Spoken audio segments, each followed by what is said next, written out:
How much does it cost to go from the UK to the Nürburgring? That's my M235i, and in today's video I'm going to show you how much it costs to take 3 cars and 8 of my mates. First tip I'm going to give you guys is bring a spare fuel can. Number one reason for that is because the fuel stations close at really early hours and it's a bit annoying if you do run out. Anyway, the full breakdown, let's talk about it. We're going to go inside now, we're going to go onto the laptop, and on the laptop I've got the cost breakdown for all the fuel for all the 3 cars, as well as the Eurotunnel prices, accommodation and everything like that, as well as the prices we paid for the ring and any other extras, obviously like food and everything like that, but that's obviously not as mandatory as the other things. So let's go inside. Okay, here you can see the total Nürburgring trip cost breakdown. So this is for 3 cars, 8 people. We left Thursday and we came back Monday.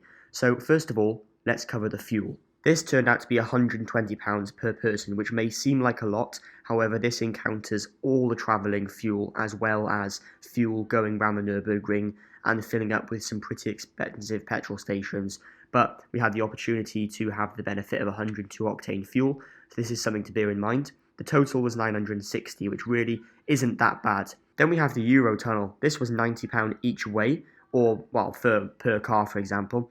So it's 180 per car, and then we times that by 3 because there were 3 vehicles. So the total for that was £540. Now, moving on to accommodation. This was £700 in total for 4 nights. The further away you stay from the ring, the cheaper it is. The closer you stay to the ring, the more expensive. We stayed about 15 minutes away. It really wasn't that bad. It was a very nice trip to leave in the morning and come back in the evenings. The roads are obviously absolutely fantastic in Germany, so you can choose the accommodation wisely and it really isn't that bad. And the houses are pretty huge over there. So this was £700 in total for 4 nights, and we split that between 8 people, which turned out to be £87.50 per person. Now, in Germany there's a little catch. We actually had a water and electricity bill on top of the accommodation, which we didn't know about, but this was only £10 per person for the entire time we were there, and the total for that was £80. Now we have the Nürburgring lap tickets. Now this obviously isn't a mandatory thing, but if you're going to go all the way to the Nürburgring, who isn't going to go on track? So this is something to bear in mind. It's about £30 per person, and we did quite a few laps, so we spent about £240 in total between all 3 cars. But then obviously this was split between people as well because there were drivers and then there were passengers. Now, we did stay in Folkestone the night before the Eurotunnel because we had a pretty large drive from where I live to the Eurotunnel. This was £30 per person, very cheap over there, and the total was £240. This really wasn't that bad because we were arriving at about 9 o'clock at night and leaving really early, so this was a very short stay. Food and extras. This is not something I did track because it's just kind of something you can make up when you're there. The food is pretty expensive around the Nürburgring, so that's something you have to prepare for. The total cost for everything was £2,800, which may seem like a lot. However, it really isn't that bad if you divide it by the amount of people. So dividing that by 8 people, we had this at £350 per person to be able to drive our cars from the UK to the Nürburgring, and this covers the fuel, the accommodation, and everything like that, as well as getting the cars across the Eurotunnel. So really, not a bad breakdown, and I would definitely do this again. However, the more people you have, and if you can fill the cars more, then obviously this is going to make the price cheaper. So the moral of the story is, the more people you bring, the cheaper your trip will be. Now, another thing I'd like to mention is this thing, just down here, my MHD adapter. Now you may be thinking, Ethan, why are you mentioning your MHD adapter? It's only used to tune the car. Quite an important thing. The other cars that went were a G80 M3 and a F-Series M4. Now these cars were completely stock. They weren't tuned in any way. However, my car is running stage 2. I didn't think it was fair to just up the fuel costs on everybody even more by running a stage 2 tune all the way. So what I did, when I left here, I flashed it back to stock because the fuel economy on a stock map, I get about 35 mpg on this thing. And then basically, when I got to Nürburgring and we were just driving around the ring and the surrounding areas all the time, I was running stage 2 tune. Now this was something really handy that I could have the flexibility to just flash this whenever I wanted.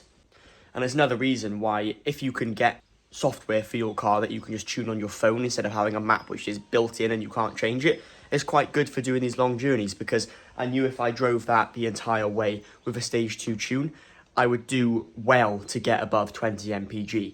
However, when I was driving it on the stock tune, where it was not as fast, not as fun, not as engaging, however, I was averaging about 35 mpg. Obviously that went down a little bit when we were on the autobahns. And while we are on the topic of the autobahns, just a quick little thing.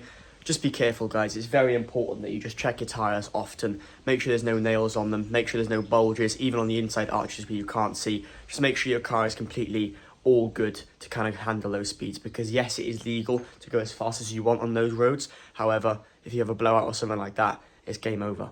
So now that we're back home, the car is running the stage 2 tune. Just a little tip you guys might find informative, that's all. There we have it. That's the cost breakdown. And the N55 made it there and back with absolutely no issues at all. And we also took it around track. So if you want to see that, there's videos on the channel.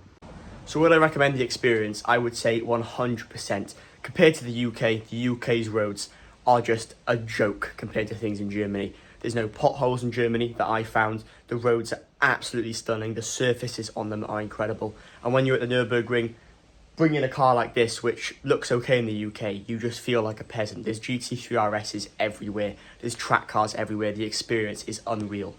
And I was really impressed with how my car went. I did take it around track. I had a lot of fun with it. And it did all those miles there and back absolutely faultlessly with no issues. So can't fault this car so far. However, if you guys are considering it, I would just say, just go and do it. If you've got a few mates with a couple cars and you've got more of them that can go, like to fill the cars up, then I would say definitely just go and book it. Best time to go is obviously summertime. However, I have seen a few TikToks out there and it does look really, really busy. But if you're from the UK, just get it done.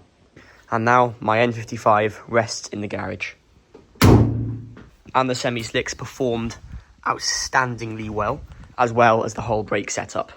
Compared to doing Castle Combe earlier in the year, which was around March time where the road temperatures were cold, and I was a little bit nervous about putting this thing on track, and then going to the Nürburgring for it'll be my third time, but second time with this car.